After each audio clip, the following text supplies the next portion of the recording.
Live from the Scheinfeld Center Innovator Studio at Santa Barbara City College. Welcome to the 11th annual virtual Scheinfeld New Venture Challenge Pitch Competition. My name is Julie Sampson. I'm director of the Scheinfeld Center. Welcome and thank you for joining us here to support student entrepreneurs as they compete head-to-head in pursuit of over $15,000 in cash awards and startup support. Today's 7 teams will present to you their most persuasive 8-minute new venture pitch. They were selected as finalists based on their business plans, and they represent Santa Barbara City College and the University of California, Santa Barbara. We sincerely thank our sponsors, Union Bank and the Spirit of Entrepreneurship program of Women's Economic Ventures, specifically the Kathy Feldman Fund, for sponsoring the cash awards for this event. To each and every one of our finalists who are watching the live stream now, we wish you so much success today. This event is surely just the start of so many greater things to come. And while only 3 teams will place today, everybody goes home much richer in the entrepreneurial spirit and a bit more informed about their venture as well, and some changes that they might make to make it even better. The fact that you're even competing here today is a testament itself to who you are as an entrepreneur, and it's a milestone in itself. So we hold you in great esteem and thank you for joining us. It's important that entrepreneurship is available to everyone, and all people need to have access to the resources that can help them bring their best ideas to life. And at the Scheinfeld Center, we understand the importance of representation where resource allocation is made, such as competitions like this. And to this end, I'm honored to introduce our esteemed panel of judges who will collectively determine the first, second, and third place winners. Please welcome Cortez Riggs, who is a retired first sergeant who spent 21 years within the ranks of the U.S. military. He's a native of Flint, Michigan. Cortez is a serial entrepreneur, community builder, and advocate for the military community. Today, he uses entrepreneurship as a tool to create economic opportunities for marginalized communities. Nitin Chisia is founding partner and CEO of Unshackled Venture Capital. It's an early stage fund he conceived to help immigrant founders in the US succeed faster. Having founded startups while on a visa as an immigrant in the US, Nitin ensures immigrant founders are not slowed down in their pursuit of building companies and creating jobs in America. Matteo Neri is an expert in impact investing, design, sustainability, and manufacturing. He's a partner at Emerald Peak Private Equity, investing in Latin America and the Caribbean to alleviate poverty and fight against inequalities in that region. He's also CEO of 8 Hertz Designs, a consumer brand that transforms plastic waste into new products. So thank you for your support today. We could not run this event without you. And thank you also for the good work that you're doing in the world to help develop entrepreneurs and create the change that we all wish to see. Finalists have submitted an 8-minute pitch video, and that's going to be followed by no more than 2 minutes worth of questioning. The judges will proceed to a 20-minute deliberation in the Zoom breakout room. And meanwhile, in the main room of the live stream, we'll keep the energy flowing with hip hop beats from a former Scheinfeld Center alum. It's the talented Kyle Spina of Spidey Beats. and we'll convene the judges and all finalists at the end, and the judges will announce and provide a bit of feedback to the winners. Here are our judges. Welcome. And with that, judges, are you ready to go? Yeah. Okay, great. Let's go ahead and let in the first finalist then. Joining us is Eva Krognes of Water Pearl from UCSB. There she is. Welcome, Eva. Hi, my name is Eva from Team Water Pearl, and I am excited to present to you our pitch for the Scheinfeld NVC competition. A 2016 survey found that 36% of Americans filter their tap water, 30% drink bottled water, and 33% drink straight from the tap. Yes, you heard that right. Almost 1/3 of Americans prefer to pay for bottled water than drink the water they have at home for very cheap, which means that over 60 million plastic water bottles are being thrown away each day in the United States. So what's wrong with filtered water? The problem is that filter pitchers are inconvenient and don't provide quality water that tastes as good as bottled water. Current water filter technology is outdated, which results in an unmet market need. There is currently no pitcher filter that provides optimized filtration while offering what people love the most about bottled water: the taste and healthy enhancements like the adding of electrolytes, for example. This unmet need results in 1/3 of Americans resorting to drinking bottled water at home. We aim to stop that.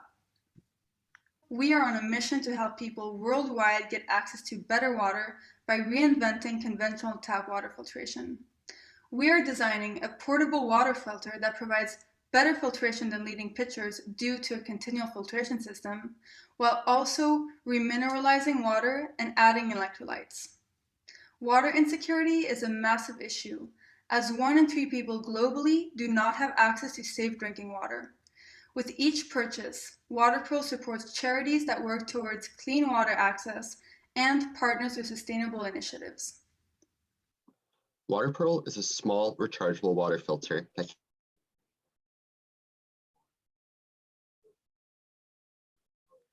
filter and mineral slow release, all inside a beautiful seamless casing. The Water Pearl can filter water multiple times. Simply turn on the Water Pearl, place it in water, and it will automatically begin filtering. A motor with magnets will spin an impeller, which will suck water in through the inlet holes and then out through the filter membrane and then out the outlet hole. Depending on the size of the container, Water Pearl can have an automatic shutoff valve after all the water has been filtered through to save battery life. Water Pearl's 3 key value propositions are providing higher quality water, being mission-driven, and offering a filter with a better design. Simply put, Water Pearl provides better water through a better product that is made by a better company. By being convenient, portable, and environmentally conscious, Water Pearl appeals to different types of users. Our 3 customer archetypes are the filter pitcher users. They have environmental consciousness in mind. Reusable water bottle users. They need the convenience and portability we offer. And we have the water bottle drinkers who will not settle for poor tasting water. As a consumer good that a considerable percent of the population would use daily, Water Pearl's market size is significant. Our TAM is valued at $58.1 billion, our SAM at $7.1 billion, and our SOM at $3.4 billion. Our launch market, which is comprised of water filter pitcher users in the United States with poor tasting tap water that will buy a new filter pitcher this upcoming year, is valued at $173.5 million. Environmentally friendly and purpose-driven are key characteristics that consumers look for when making purchasing decisions nowadays. We have seen the rising popularity of enhanced water, whether it is mineralization, electrolyte infusion, or alkalinization, and the demand for portability and convenience through novel products like filtering reusable water bottles. We believe that these changes in society's mindset will make it possible for Water Pearl to gain consumer attention and traction in a market that is known for being slow to evolve. To confirm our initial hypotheses, we conducted extensive market validation through in-person and online interviews, social media interviews, and online surveys. We found that people want water that tastes good, but they're also price and convenience driven, which is why we've created a product that satisfies all of these consumer needs and goes beyond what's currently available on the market. Our competitors are water pitcher filter companies, portable water filters, advanced filtration systems like reverse osmosis, and finally, bottled water. Water Pearl differs in three main ways. It presents an improved technology that allows for better taste. It is competitive in both the water filtration market and a share of the bottled water market. And it is a purpose-driven company on a mission to provide better water for everyone. The Water Pearl will be competitively priced at $50 and replacement filters will cost $3.99 each. We have two sources of revenue, one-time revenue from our product sales, as well as recurring revenue from our filter replacement subscriptions. As a consumer good, we know the importance of building a strong social media community of passionate followers that align with our mission.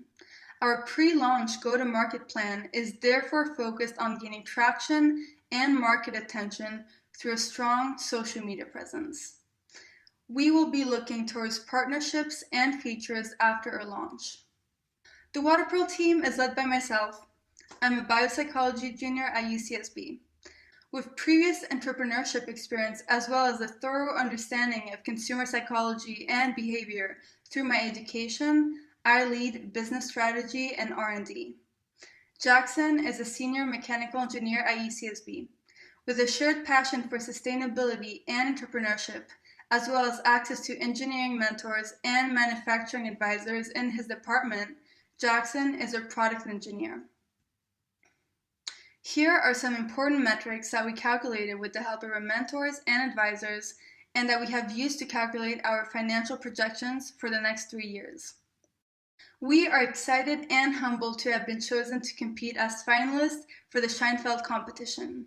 If we win this competition, the prize money will allow Water Pearl to begin its initial phases of testing, which include building an MVP and conducting a blind taste test of different waters and water filtered by the Water Pearl, as well as commencing its pre-launch go-to-market plan focused on gaining traction and market attention through a social media presence and our website. I like to end my pitch by saying that at Water Pearl, we have a dream, a vision, and a mission. Not only are we selling a better water filter, we are trying to unite people for the fight against water access inequality and reduce plastic pollution, one sip of great tasting water at a time. Thank you so much for listening to our pitch, and we look forward to your questions. Okay, so I guess I'll go first. Ava, I'm from a community called Flint, Michigan, and also the quality of water is incredibly important to me. So when you talk about your market, when you talk about competitiveness, what specifically is going to really make your brand, your concept stand out and make it worth someone like me actually taking the time to buy it? Yeah, of course. That's a great question. So the main way we differ is a unique concept of infinite filtration. That's what I call it. And so if you think of competitors like Brita, for example, they only filter water once. We filter water several times. It is, to answer your question, it's to enhance water taste like Brita, so it can't be used to filter out toxic materials or harmful materials. It's more of competitiveness in the filter pitcher market for taste, design, and convenience. To prove this out, Ava, what's the absolute first step that you need, and where do you see bottlenecks in proving out that this is effective? Of course. So basically, the entire concept relies on filtering water several times. And so we do that to filter components,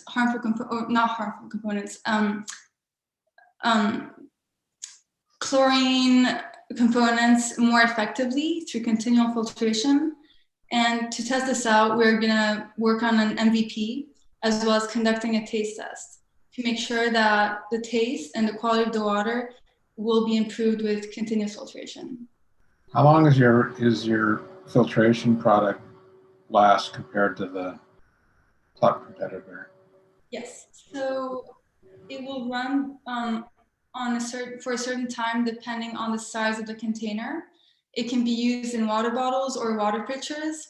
So for a water bottle, we're thinking, depending on the amount of water, maybe around 10 minutes. And for water pitchers, also depending on the amount of water, maybe around 15 to 20 minutes. Thank you, Ava. We'll let you go and we'll see you later, and we'll welcome our next finalist in. So joining us is Stephen Benavides of Argonauts Technical from Santa Barbara City College. Hi, I'm Stephen Benavides, founder and owner of Argonauts Tactical and a U.S. Marine Corps veteran. Argonauts Tactical is a textile tactical gear manufacturing company who tailors its design specifically for the non-military armed professional, such as law enforcement, paramedics, and private security, as well as the responsible armed civilian populace. We envision ourselves to be the go-to for the individuals in high-risk situations who want their gear to upgrade and enhance their abilities to accomplish their missions, whether it's guarding and transferring large amounts of cash to banks or protecting their own home.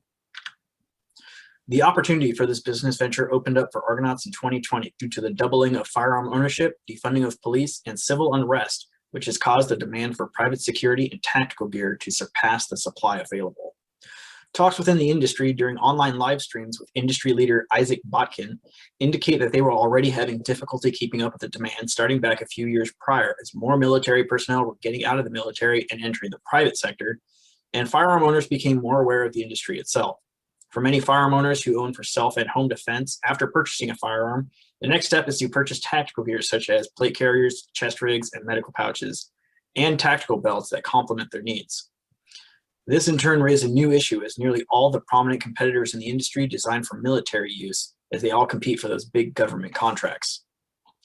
While many of the designs and functions are interchangeable with professions such as law enforcement, this has left other professions such as private security and paramedics lacking in having the most optimal designs in their gear. This is where Argonauts comes in, as we will forgo those government contracts and free ourselves to innovate, with the only restrictions being that of our customers' needs. In the USA, there are approximately 700,000 law enforcement personnel, 1 million private security personnel, 240,000 paramedics, and a whopping 72 million armed American citizens. While it is nearly impossible to ascertain any official statistic on this specialty industry, according to my own survey of 18 participants, nearly all personnel of these professions are allowed to, at the very least, supplement their issued gear with self-bought tactical gear, if not replace it outright. However, according to public interviews from leaders in the tactical gear industry mentioned before, armed citizens make up a large portion of tactical gear users and prefer items that were designed for the professionals. Most of our customers are self-proclaimed patriots and staunch Second Amendment supporters. Being patriots, they also take pride in having American-made products. Estimating that 1 out of 100 armed citizens desire tactical gear, we have a total addressable market of approximately $240 million, a serviceable available market of 20 million, and a serviceable obtainable market of 1.5 million in 3 years. The first flagship product is where Argonauts gets to truly flex its innovative abilities.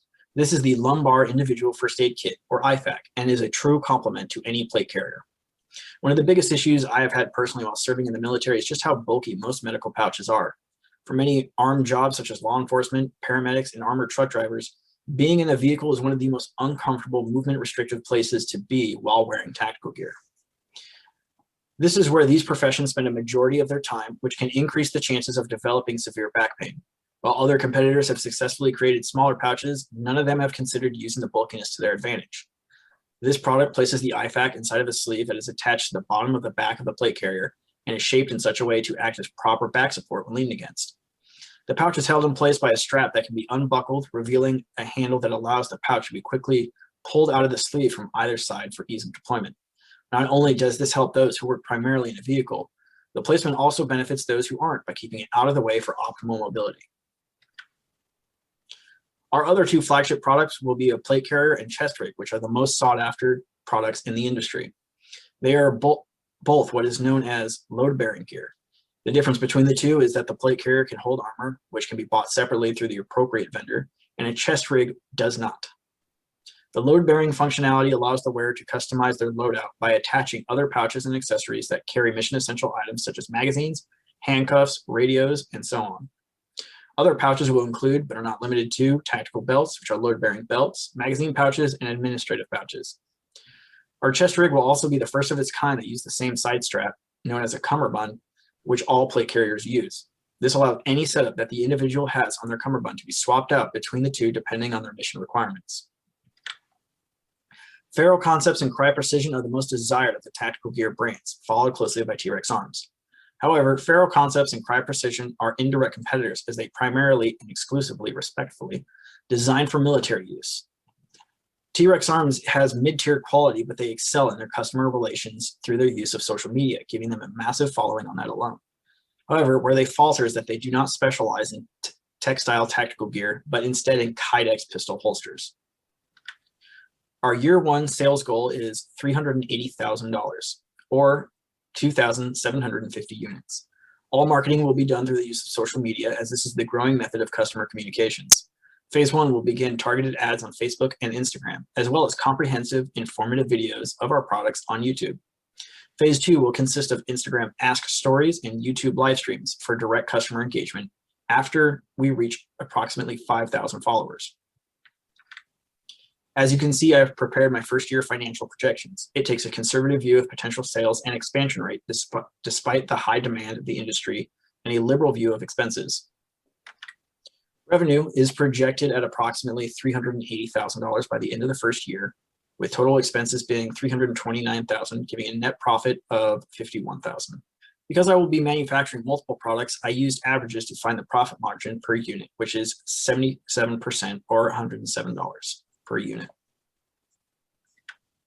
Startup costs will be $120,000. $68,820 of it will be used to cover the first 3 months' expenses. $25,000 of the amount needed will be self-funded. Another $30,000 will come from friends and family. And by winning the first place in the Scheinfeld NVC Shark Tank competition, that will leave a remaining $55,000 to be obtained through a bank loan. Management will be headed by myself as owner and an operations leader. Personnel will consist of a production associate, warehouse associate who handle distribution, a customer service representative, a marketing specialist / virtual assistant, and a research and development assistant. Outsourced support will include a CPA, bookkeeper, and a legal representative. Initially, with only 2 production associates on staff at launch, all responsibilities will be handled or assisted by myself, minus the support roles. Production and warehouse associates will take precedence during personnel expansion and be hired on depending on the rate of sales growth. I hope I can count on you all, as this market is prime for entry thanks to the unparalleled demand and untapped innovative freedom from military needs. Thank you for watching, and I look forward to hearing to what you have to say about my business venture. Stephen, can you point to what's the specific innovation that's driving what you're building? Is it a materials innovation, design innovation, marketing? What are you changing? It is a design innovation. I'm looking at some problems that I personally have had, and that I know others have had, especially with that lumbar IFAC. That was kind of like my big thing in terms of coming up with a new idea. Thinking about the problems that I've had while I was in the military, people who I know who work in law enforcement, and a lot of the times they have a lot of back pain. And then so I just, for some reason, I was just thinking, it's like, I have this big bulky, pouch that's full of medical supplies. It's like, and I have this lumbar support pillow right here. It's like, what if I just put that inside of something that was lumbar, and then how would I attach that? So everything that I do is more design based. How much testing have you done with that product in terms of prototyping? Right now, it's still in prototyping. I actually have it behind me right now as I'm still putting the whole thing together. I truly see the value from an application standpoint, but you put a lot of emphasis on non-military designs, but everything that you showed has the typical military themed or airsoft look, right? How are you going to diversify your look and style to attract the market that you're really going after? As of right now, it's like the color that I have is just kind of like the coyote brown, but I will offer it in the ranger green, which is much more, and as well as black, which are more law enforcement and private, security oriented colors. I will try and stay away from the camo colors but I do know that some law enforcement do use that. For the most part, it's more of just who I'm designing for. As a, it's like the looks are the looks. Unfortunately, tactical gear has a very distinct look that can't really be avoided. But for the most part, it's more the use, like what it's designed, like the profession it's designed for. Okay, great. And judges, that's our time. Stephen, thank you. Thank you. And next up, we have Amanda Hur of Hur Salon and Spa from SBCC. Hello, judges. My name is Amanda Hur, and my business is Hur Salon and Spa. Hur Salon and Spa sells all-natural, eco-friendly products to working professionals and college students in order to reduce the massive waste created by the beauty industry. The problem is the 7.8 billion units of plastic waste. The problem in 2018, the United States alone accounted for almost 8 billion units of plastic waste created by the beauty and personal care products, according to Enamer International. Increasingly eco-conscious consumers want to experience a relaxing, eco-friendly, sustainable salon and spa. The solution is Hur Salon and Spa holds to a higher standard of protecting our environment and resources by recycling and reusing all products and materials in the salon. In terms of eco-friendly products, we will focus on using all Aveda products.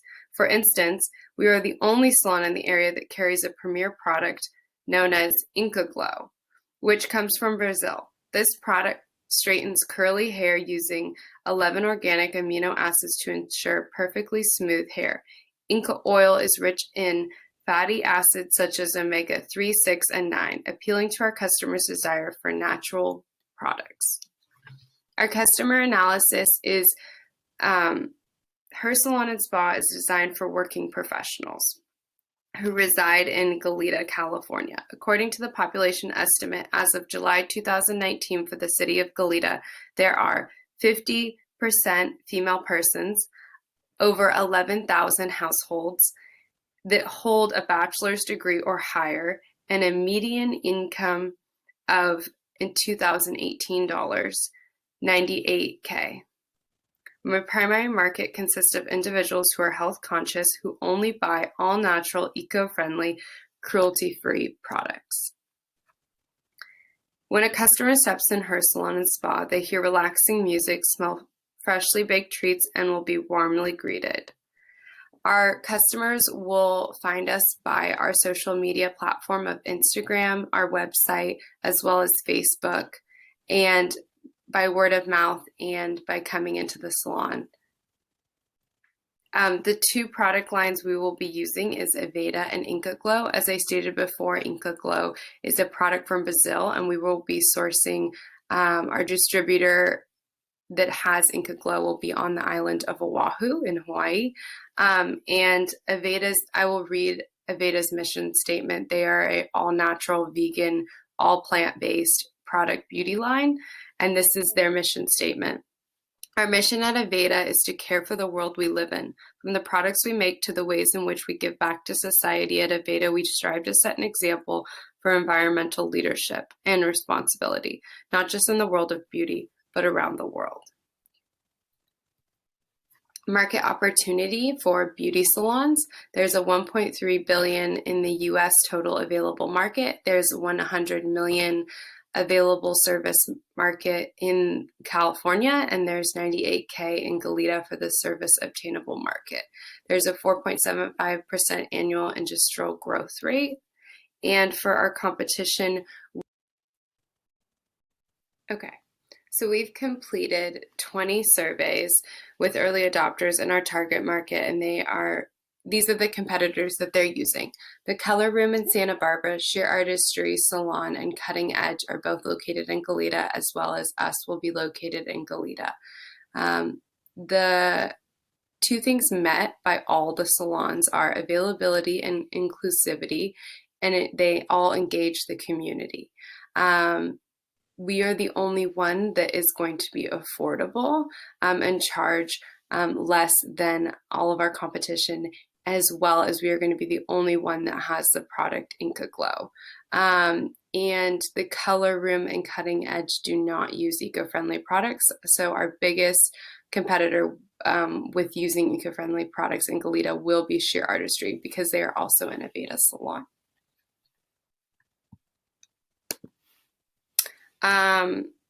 IP. So we will have copyright in all the marketing materials and everything that we create ourselves. Trademark will be in my name. I will trademark the name Hur Salon Spa, and possibly trademark Hur Cuts. We will not have any trade secrets or patents at the time. Liabilities will be covered by insurances and a lawyer, and regulations, we will have a code for what to do and how to do things, and we will have a team and protocols in place. Milestones thus far is I have graduated cosmetology school back in 2014. I am graduating business school this May. I plan to start building the building for the salon in 2022. I plan to open the doors in September of 2023 of Hur Salon Spa, and I plan to reach all of my first year goals by January 2024. Here is a quick overview of my 1-year cash flow projections, and let's look at some key numbers. So our 1-year sales goal is 3,000 services, so that's $300K in revenue, with our average service being $100. So phase 1 is building a clientele from April onward, 500 person goal of faithful clients, 1,000 Instagram followers, and 100 friend referrals. Our revenue, expenses, and net profit. Our revenue is $300K. Our expenses are $100K, so our net profit is going to be $200, and our break even is going to happen in month 5. So our startup costs, as you can see over here, are $100,000. And then our funding resources, I have quite a bit of money to invest into building the building, and then a loan will be taken. And then if I were to win this competition, that would be included in that. Investment offer and exit strategy. My 2 investors will be my parents. My parents own the land in Goleta, and I will be building the salon and spa on that land. If my salon and spa is not making sufficient funds, or I'm not able to stay afloat, I will just rent out the building that I build and make profit off of that. So it's kind of a win-win. I have a very powerful team backing me. I am the salon and spa owner. I'm the founder. I have an amazing accountant at Walpole. Her name is Lisa Spencer. I have an amazing attorney. Her name is Heather Smith. I have an amazing business consultant and best friend, Jane. And the person who will be doing all my marketing is my sister, who studied at FITM. And the mentor specifically in the industry is a friend, a family friend who has owned a local salon in Santa Barbara for years. Call to action. I'm really excited to be building an income of a median income. I have to stop the video there because this did go over in time. If you're the only one that has that product, obviously you don't have an exclusive on that. So when others start to carry it, how are you going to compete against your competitors? Yeah, that's a good question. So the distributor, so I used to live in Hawaii, and the distributor's in Hawaii, and you have to be certified through the distributor. So actually the salon owner would have to go over to Hawaii, be certified through the distributor I have, and then receive those products, unless they went a different way. Because I have my friend who I told about this product, who already owns a salon in Santa Barbara, tried to get it and was unable. So that's how I will stay the only person, unless someone wants to go over or find a different distributor. Just to clarify a point and kind of to add what Mateo just asked you, right? So from a product standpoint, in the future, you don't have the idea or concept to create your own products. You'll continue leveraging products from this unique venue out of Hawaii. No, I do have a plan to create my own products. Okay. But that is the first step, is to get the doors open and to be successful. And my goal would be to not develop products until I'm probably 5 years established. Okay. Thank you. Thank you. Okay, thank you, Amanda. And next up, we have Kian Chachi of Bluriii from Santa Barbara City College. Hello, everybody. My name is Kian Chachi, and this is my company, Bluriii. Be heard, not seen. Bluriii is a mobile app for social media Gen Z users that rewards great content and content creators without judgment. The problem: social media Gen Z users are in a constant search for great content, yet constrained by providing it in fear of their peers' backlash and judgment. The solution is simple: Bluriii. Bluriii is a social media mobile app that gamifies messaging. Users post anonymously and other users like or dislike your posts, which translates to scores. Those scoring the top 10% become influencers. The customer analysis: our target market is a social Gen Z. Please take a look at these images of our target market. We're talking about high school and college students. 90% of them can't compete in a popularity contest. A lot of platforms have become popularity contests. Bluriii is a content contest. Doesn't matter who your friends are, what groups you join, just the quality of your content. Okay, so it's demo time. I'm a software engineer. I wrote every single line of code, and we are published in the App Store. So let's check Bluriii out. So first things first, you must sign up and create an account, which will lead you to the homepage. Once you sign up, you'll have a status level of freshman and astronaut color of gray. As your score grows, your status level will grow from freshman to sophomore to junior to senior to influencer, as well as your astronaut color changing every 100 points or so. So now let's check out the homepage. As you can see here, we have 3 different feeds. We have the new feed, we have the hot feed, and also the all-time feed. The new feed consists of all the most recent posts. The hot feed consists of all the top weekly posts, and the all-time feed consists of all the top all-time posts. After the homepage, we have the explore page. As you can see here, the first page is the leaderboard. It just shows all of our top ranked users that are influencers in order from 1 to however many we have. You have the profile pictures if influencers choose to have them. If they don't, you get the blue astronaut, and only influencers have that option of having a profile picture. Then it shows your username, your check mark, and then your score. You also have the trending page, which basically shows all of our top trending categories. After that, we have the search screen where you can just search for any user or category. After that, we have the post page. It shows all trending categories in the week. We have the category section where you can input your category if you choose to or not. Then you have the text area where you can just type in whatever your heart desires. After that, we have the activity page. The activity page basically shows all notifications that you have and interactions you have with other users. And then over here, we have the profile page. I've displayed 2 of them. One of them is when you first sign up, shows your username, the status level of freshman, your score is 0. There's that great astronaut I was talking about. And then here's one of an influencer. So this influencer chose to have a profile picture. If it didn't, it will just show the color of your astronaut. The status level here is a check mark, shows your score. You chose to have a bio, and then it shows all the posts. Okay, so opportunities. So anonymous is trending right now. The social media market is worth $52 billion.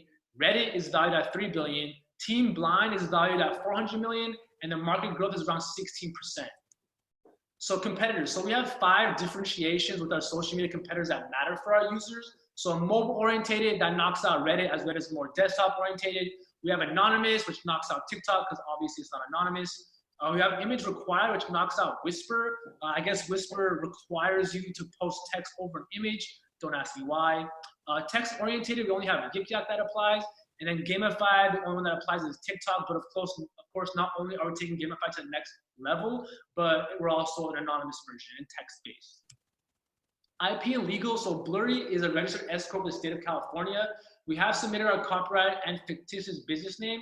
We own the trademarks as we are using them, but we have not filed for them at this time, as we will rebrand once we get more funding. So marketing, this is a marketing strategy that we use right now. So we do some guerrilla marketing. It's a little bit more hands-on. We table at schools. We create videos. We attend events here and there. We run some online ads for Instagram. One really cool thing we did, we vertically diversified. So we created an Instagram account that's tailored towards Santa Barbara student life for UCSB and SBCC students, and we have around 5,000 followers for that. And then the last thing, we target groups such as Greek life, sports teams, and clubs. So here's our go-to-market plan. So this is the timeline of where we are today. We are in the customer development phase. This process we're in right now is me seeing how users use my software in different ways, and it's up to me to alter it for the user. Users will drive Bluriii to what it will become. We are in phase 1, where we need to find the formula to success at one college. After that, we can move to phase 2, where we can use that same formula to every university in California. After that, we can go to phase 3, where we use that same formula across the whole nation. So here's our traction. So we have pretty good traction, as you can see here in the graph. In September and October, we're only promoting on the weekends, as I had to code during the week. November was our first month we can go full force marketing for 2 weeks straight, and we got pretty decent traction.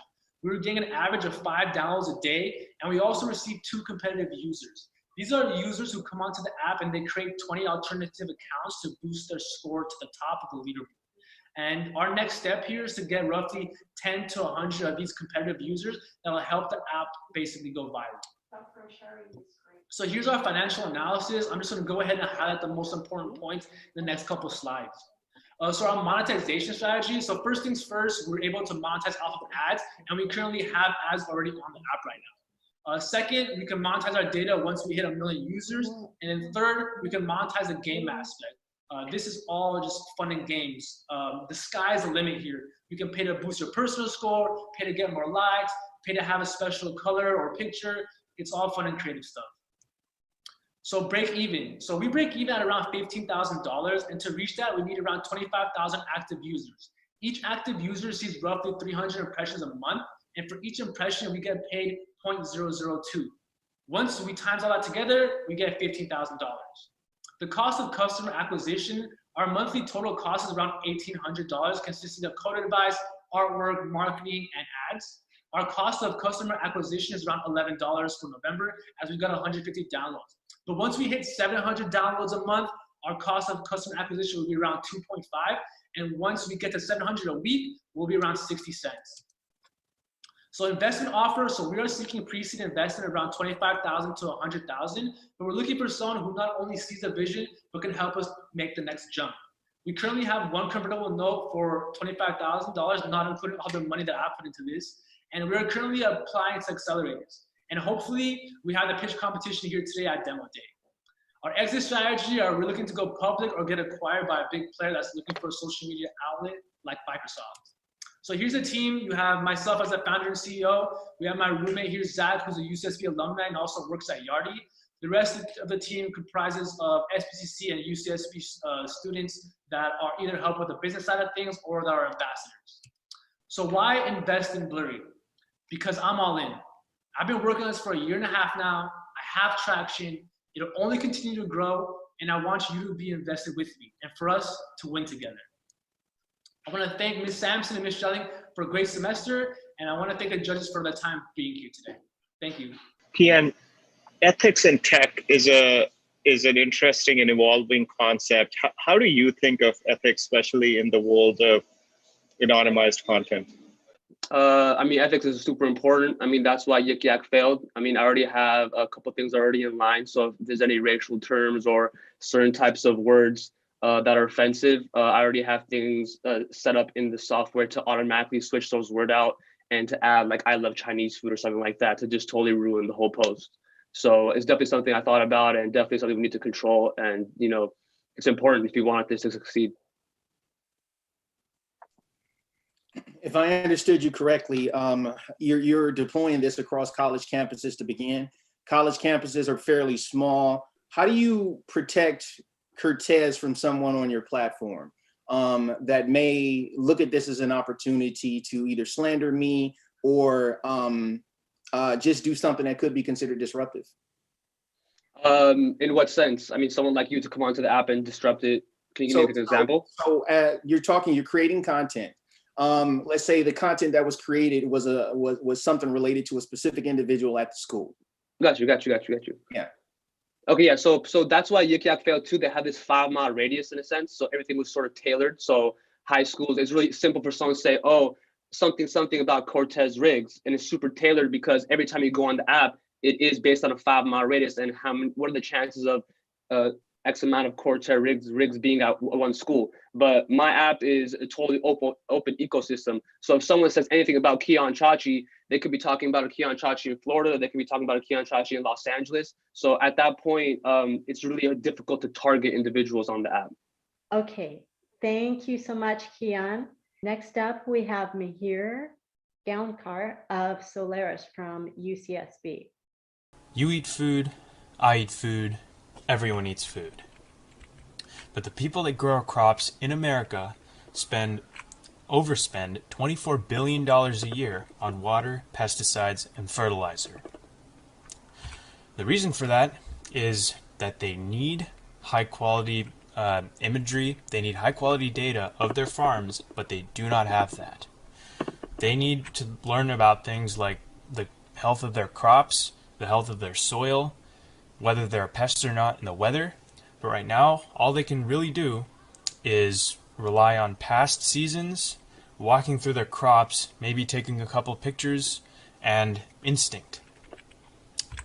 We're Solaris, and our solution is an infinity flight solar drone that flies over farms for weeks, taking high-resolution multispectral imagery and doing onboard processing to produce high-quality agricultural insights to send to the farmer more or less daily of their very, very large farm.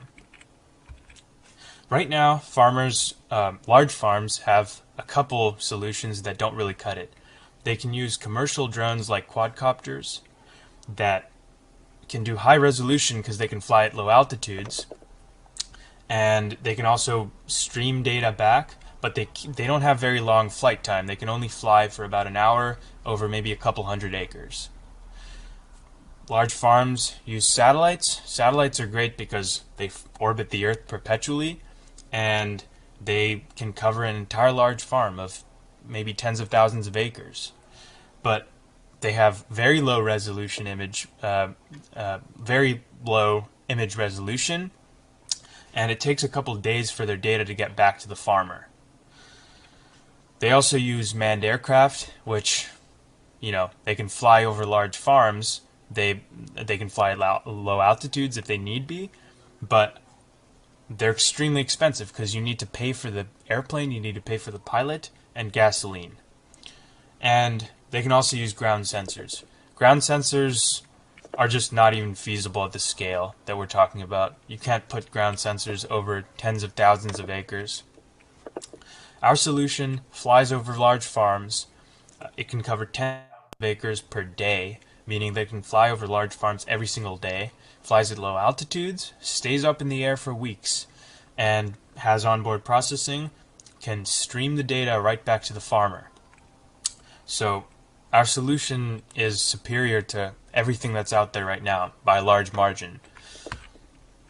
Right now, the agricultural insights market is about $43 million for large farms in sunny states, $4 billion for all large farms across the country of more than 1,000 acres, and about $6 billion for all U.S. farms. Our plan is we'll start in the Central Valley because it's close by, it's very sunny, which is good for us, and it's very agriculturally productive. Then we'll expand to some other sunny states like Arizona and Texas, which also have a lot of agriculture, especially Texas, and eventually we'll move to the Midwest and other parts of the country, which have pretty much the largest farms in the country. But we're starting in the Central Valley because it's close by, very agriculturally productive, and very sunny. Our revenue model is $12 per year for any farmer. We fly our drone, we sell a service, we fly our drone over the farm for weeks, for an entire year, say. And for every acre that the farmer wants us to fly over, so for every acre of the farm, they pay us $12 per acre for the entire year. Based on this model, if we penetrate 1%, 3%, then 6%, our revenue will go from $2.5 million to $5 million to $10 million. Our team is 4 people right now. We are entrepreneurs, creators, engineers, everything in between, and we've worked on this for about a year and plan to continue with it indefinitely until this becomes really big. So looking to the future, our timeline is we start developing the drone this summer. We will start partnering up with farms that we've already talked to and do beta testing early next year and release our fleet as an official service in about 2 years from now. And looking further into the future, we can go from agriculture to fire monitoring, so predicting fires, catching fires when they break out, which has the same advantages as we have for agriculture. We can also do linear infrastructure inspection, pipelines, railways, power lines, anything of that sort, telecom, and ecological monitoring. We can also do coastline security, and probably a lot more. So that's it for today. Thank you for watching. We're ready to go very far with this. Thank you. Yeah, I had a question. Can you talk a little about your technology? Yes. So we're building a solar drone, which is a fixed wing aircraft with about a 5-meter wingspan. It'll have solar panels on the top of the wing so that it charges when it flies during the day, and it will discharge during the night. It's efficient enough that it can do so over and over again and stay up in the air for a couple weeks. Then it's going to have a computer on board that will process the pictures that it takes, perform machine learning algorithms on it, and beam back the insights to the internet and eventually to the farmer. So I'm curious, is this a pre-existing technology or something that you're bringing fresh to market? This has existed only in research circles. NASA has worked on this. ETH Zurich in Switzerland has worked on this, research arms of companies, but this has never been commercialized before. And then to add to that question, do you think 2 years is a realistic time frame for you to transition from concept to deployment? I think that it's tight but realistic. It could be 3 years, but I think 2 years is doable but tight. And to add to that, I'm part of a capstone team right now, engineering capstone, and we're working on an aircraft right now with many of the same subsystems of this solar drone. So we do have a lot of experience behind us in building aircraft. If your expertise is building the aircraft, why not build that business and sell those to drone operators versus trying to become aircraft manufacturer, operator, and selling to farmers? Like, you're doing 3 companies in one company.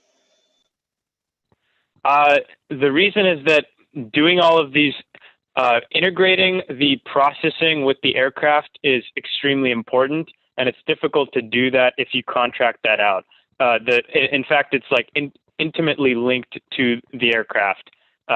If you want to manage your energy properly, you have to have good processing. You also have to have awareness of everything around you.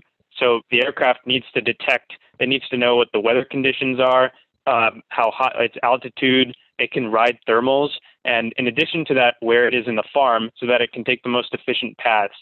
So we are building an aircraft right now, but we have a lot of experience in various areas between us, and we plan to expand the expertise of the company, not just to aircraft, but also image processing, AI, and agriculture.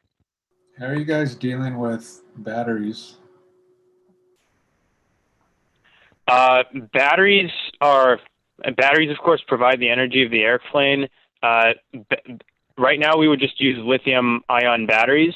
But, the technology is there to allow us to fly day and night. It just depends on what their gravimetric energy density is, and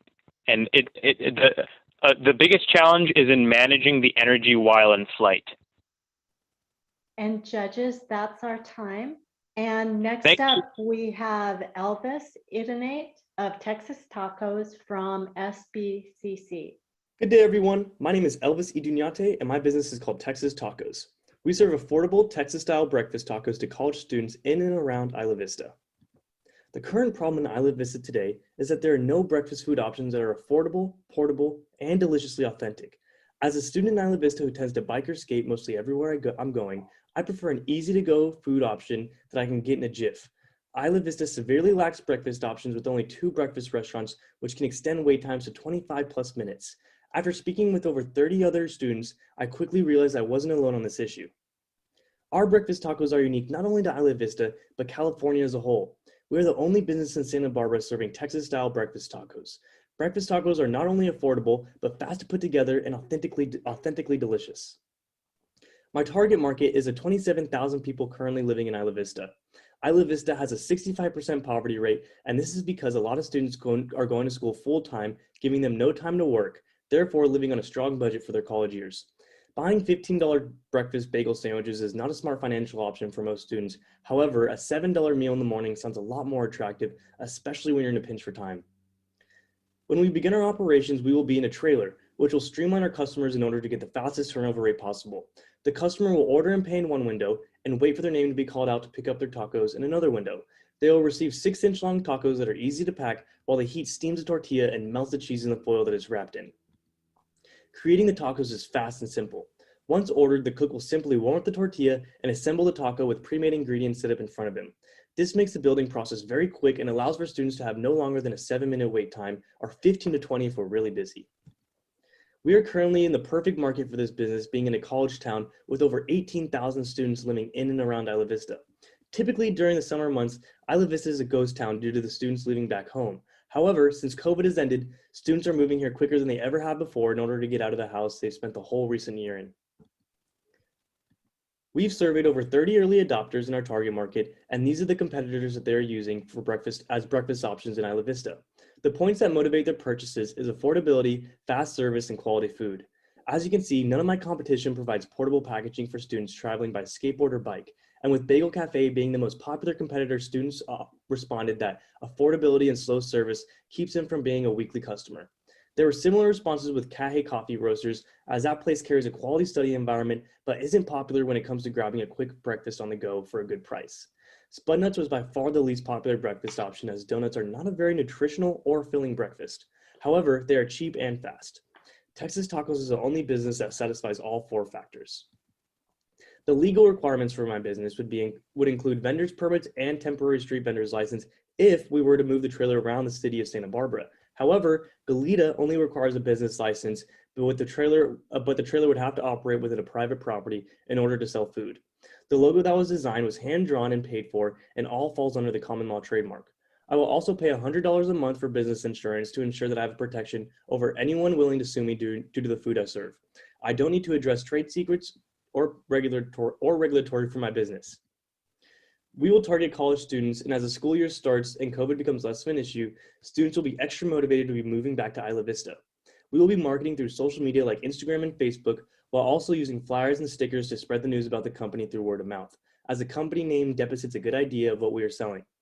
During phase 2, we plan to assess the traction and customer base that we have, and either try to buy another food trailer or look for a higher investment in order to purchase a brick and mortar in Isla Vista, to which we can expand our menu and hire employees to further our production capacity. The traction I have so far is a logo made and the menu is set. A big part of my success is going to be executing the simple taco recipes in the best way possible in order for people to come back. Breakfast tacos are a very simple thing to make, so in order for my business to be successful, the ingredients like salsa, tortillas, and bean recipes I use must be much better than anything students can find in stores. The startup cost is going to be just under $17,000, which is much lower compared to other businesses due to a low operating cost and utility fees. I have $9,000 willing to invest in personal savings, and with the $5,500 reward from this venture, it will allocate the perfect amount of money to make some of my key purchases for the business, like the food trailer, machines and equipment, and licensing and permits. As you can see, I've completed my monthly 1-year cash flow projection, but let's get to the key numbers.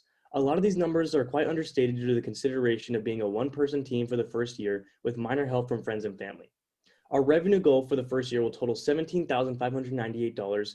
Our expenses total $16,550, and our net profit will be around $1,000. We anticipate that on average, each customer will purchase 2 tacos at our price per unit of $3.50. My profit margins for each taco depend on how many toppings each customer adds to their meal. However, each taco has about a 40 to 44% markup, with our break-even date scheduled to be in February 2022. My exit strategy is to stay committed to growth and expansion in order to hire the net worth of the business before considering to sell the company to a larger franchise. Realistically, if the business isn't profitable enough to stay open, we have the food trailer as a sellable asset, which relieves some of the losses and wouldn't keep me tied down with a lease for a building. The business will be run by Elvis Iduñate. I was born and raised in Austin, Texas, with over 8 years in the restaurant industry, with my first 6 years being involved with a business that operates 2 food trucks and a food trailer. I have gained knowledge on the operations and workload that is required to run a similar type of business and understand how to serve authentic food with true quality ingredients. My business mentor and industry expert is Heidi Garbo, who I had the pleasure to work with for the first 6 years of my industry experience, and has successfully opened and sustained 4 food trailers, 2 food trucks, and 2 restaurants, which have had huge success in Austin, Texas. I want you to invest in Texas Tacos because it is the only business in Isla Vista that completes the college trifecta: money, time,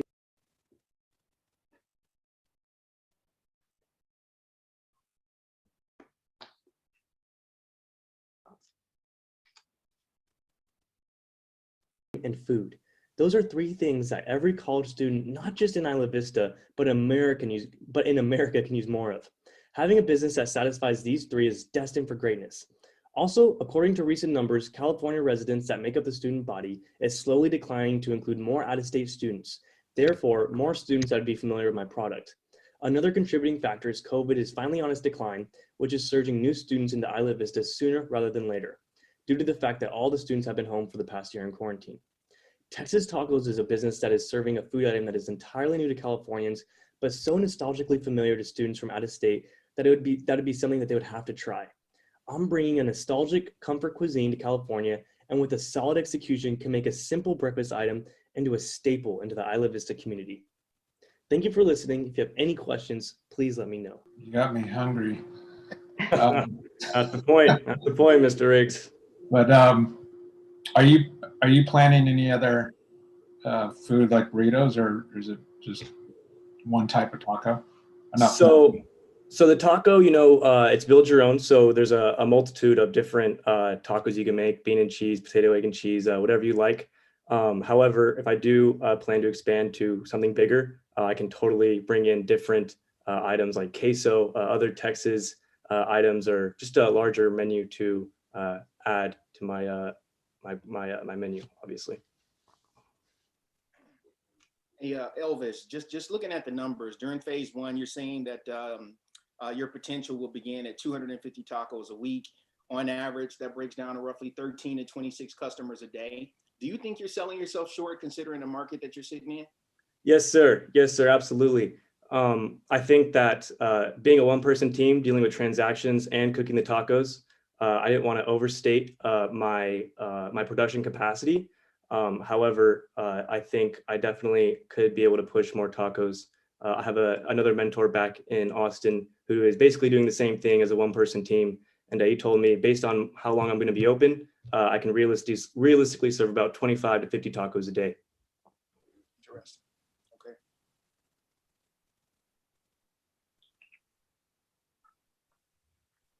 Any more questions, judges?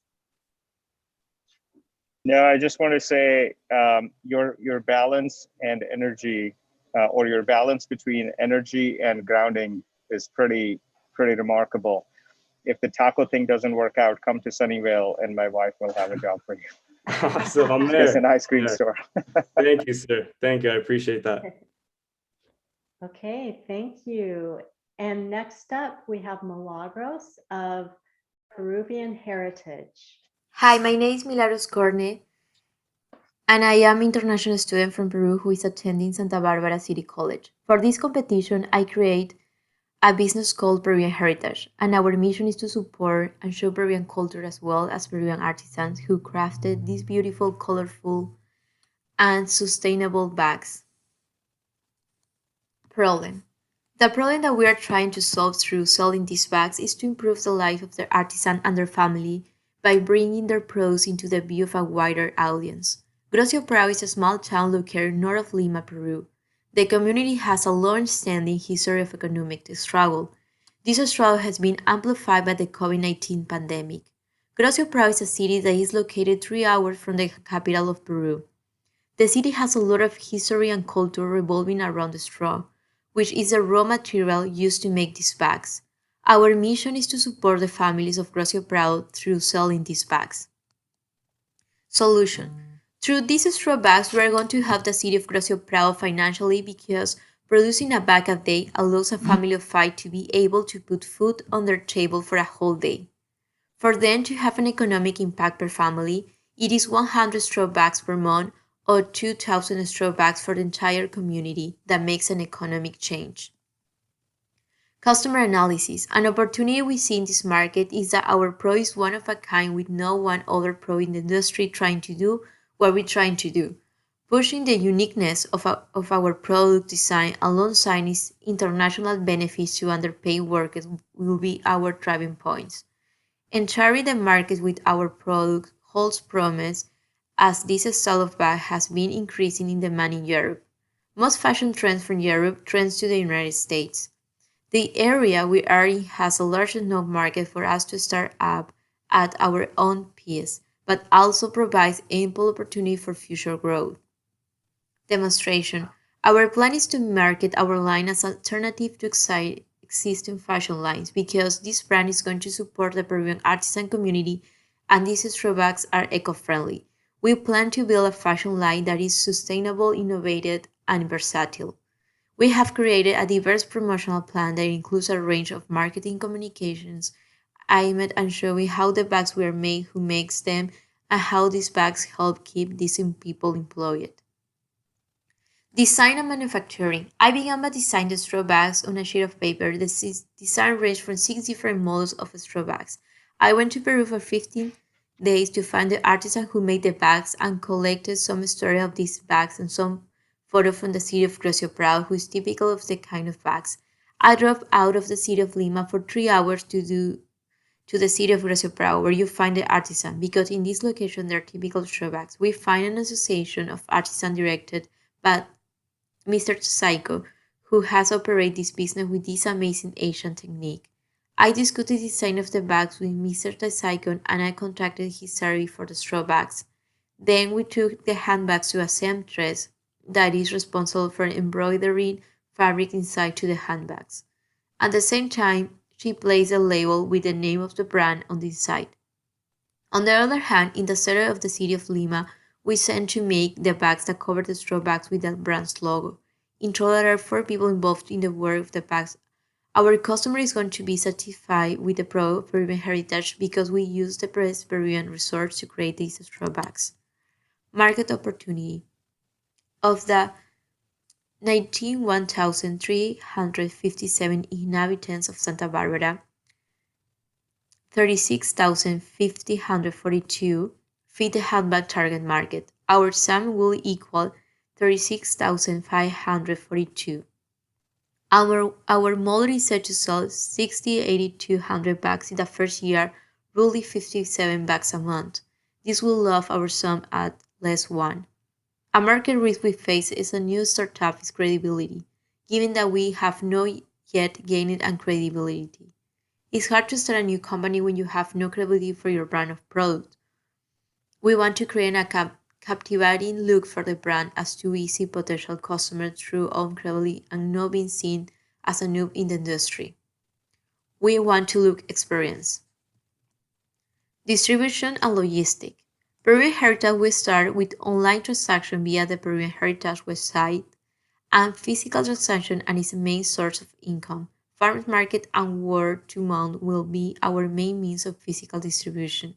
To manage our supply chain, we'll be working with the Supply Chain Consulting Department of Hur del Pacifico SAC, a Peruvian firm with more than 20 years of experience in the international agency, logistic, and storing service. Air del Pacifico SAC will be pick up the products from China, store them in Callao, Peru, and export them to United States. Here, Peruvian Heritage will receive the cargo at our office in Carpinteria, deliver them to the client's house via USPS. Go to market plan. Market plan is to utilize social media to get our eco-friendly message and mission statement on helping the Peruvian artisan with online recognition. We will start direct sales via an online store. They progressively move toward physical sales in our community, interacting at first with small vendors such as farmers markets and then moving into big corporations such as bistro farms. Traction. Our brand so far has managed to export our product to United States. We have made the label and all the packaging of each straw bag, such as the cover, that are made of reusable material. We have made our Instagram page and we are in the process of developing our website and already have a domain purchase. Also, at the moment, we are promoting the brand and getting Peruvian heritage out there.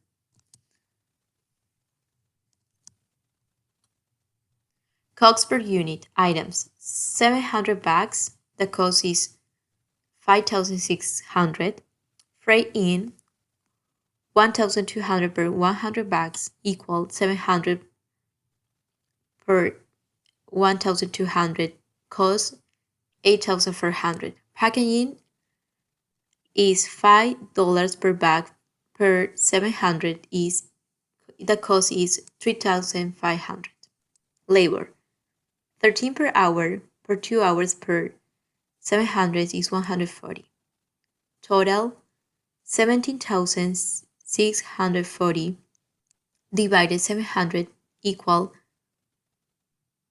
$25.20 per bag.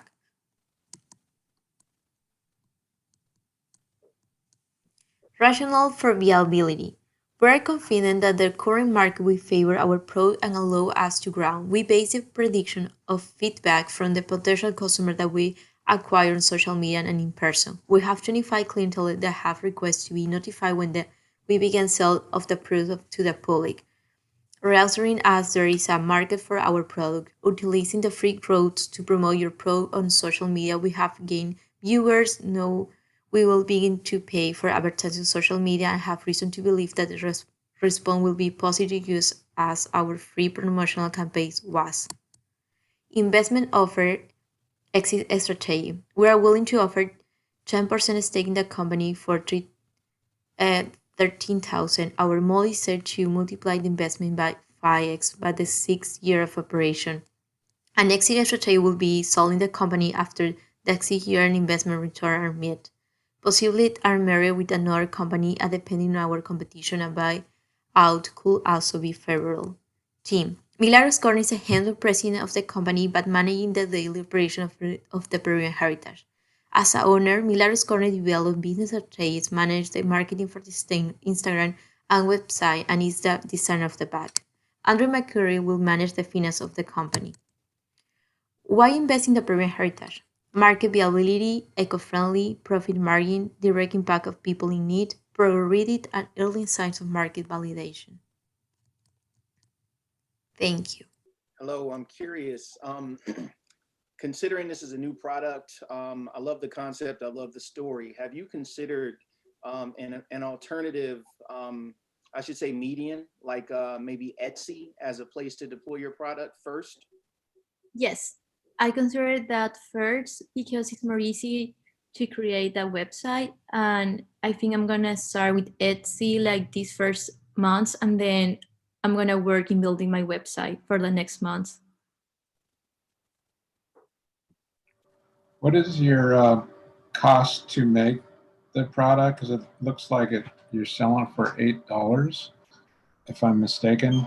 The total cost per bag is $25.20, and we're gonna sell the bag at $60. Okay.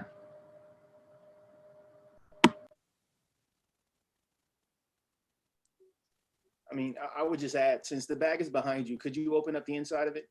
Yes.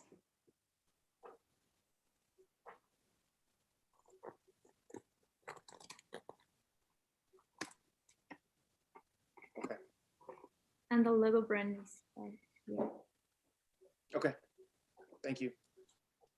Thank you, Milagros. We'll have you head on out. And we're going to get the judges into deliberation for 20 minutes, and then we'll bring you back out, judges, when that time is up. Welcome back, everybody, and thank you so much for sticking with us through some challenges that we had technologically. However, I would like to say that we have a special award to give today. We have a Military Veterans Award that was offered to the entrant with the best business plan based on the preliminary scoring. And that is a $4,500 award. And we would like to announce that at the beginning here. That's independent of any other awards that happen. So we'd like to congratulate Stephen Benavides. Congratulations on the Military Startup Award based on your business plan. Very well done. Thank you. And then moving on to our judges, they have deliberated and have come to their decision. So let's go ahead and hand it over to them so that they can award third, second, and first place winners. Okay, Julie, before we get into that, just real quick, Stephen, let me start by saying thanks for your service from one veteran to another. Your experience definitely speaks. And what I want to do is just encourage you. Our community is very tight knit. We believe in the same fellowship and camaraderie that we did through service. I lead a team of entrepreneurs that have a wide variety of experiences completely across the gamut. So what I would just ask you to do is, once this is all said and done, please let's connect, and let me connect you to a wider community of individuals that share your background, that share your experiences, who may be able to add to what you already have. Okay. Yeah, that sounds amazing. All right. And to everyone else, it's been an extreme honor to, of course, serve today as a judge. Thank you to the Scheinfeld Center and our sponsors for, of course, hosting this experience. To the rest of the founders, seeing the diversity of your concepts and your methods of execution has been an awesome experience. Let me just say this, don't stop, okay? This is a competition and we have a very specific purpose and something very specific that we're looking for. Just because you may be one of the individuals that weren't selected today doesn't invalidate your concept. It doesn't demonstrate that you're not onto something. It just today may not be the right match for you. Please keep moving forward with your dreams. And in the military, we associate the word failure to a specific action. And in the military, over 21 years of service, I failed just about every single day, to the point that I became a subject matter expert at my craft, and I was eventually able to take off and do great things as an entrepreneur. Please keep moving forward, okay? And after that, I think I'm gonna pass it to one of my peers and we'll announce the third place winner. Curtis, that was great. I just want to echo that it's not easy to do what you're doing. It's not easy to put yourself in a position where others have to judge you. And what you're doing is courageous. So as Curtis said, keep doing what you're doing. You're going to build a great future. Mateo, you're doing the honors. Yeah, I just want to ditto that too. You guys just keep it going. You know, we're all entrepreneurs here, so keep it going. So further ado, third place will go to Solaris. So congratulations. And I look forward to seeing great things happen in the farm space with you. Appreciate it. So thank you. And the second place is going to go to Eva and the water company. So congratulations. That's a great need. And we'll look forward to seeing great things again from you in your endeavors. So congratulations. Ava, I would also add, I'll offer the same opportunity to you. I'm from Flint, Michigan, and if you're not aware, of course, we have a major water problem up there. It's ongoing, it hasn't stopped. My mom, my entire family is still from the community, and every week they bring in pallets of water, and she cooks with water. She can't trust or use the tap water. So if you have a viable solution, and if there's anything that we can do to help move this along further, once again, please don't hesitate to reach out, because there may be additional opportunities that could stem from what is a relatively easy pitch competition. Sounds good. Thank you so much. Final and first place here. Won't keep you guys sweating. So first is going to go to Elvis and Texas Tacos. Hey. So Thank you. Thank you. congrats. I appreciate that. I appreciate that. You made us all hungry. Oh, there you go. That was the point. I love that. I love that. Thank y'all for your time. And I really had a pleasure doing this entire experience, and just starting with just an idea and coming into Professor Sampson's class and actually making it into something that seems in grasp was a big thing for me. So this is just another step, and another step to expansion. If I can just add one thing to everybody, as entrepreneurs, you guys, reach out to mentors and connections. You just connected to 3 other people here. So really be proactive in connecting and networking with people, because that's how you move forward. So congrats to everybody. Thank you. Yes, and it sounds like that's a wrap then. Thank you so much, judges, for joining us. It's such a pleasure to experience your insights and to hear your questioning, to understand how it is that you are thinking as investors and entrepreneurs. And this was very generous of you to share your time. Thanks for having us. It's our pleasure. Yes, thank you. Thank you so much. Yeah, thank y'all so much. Thank you.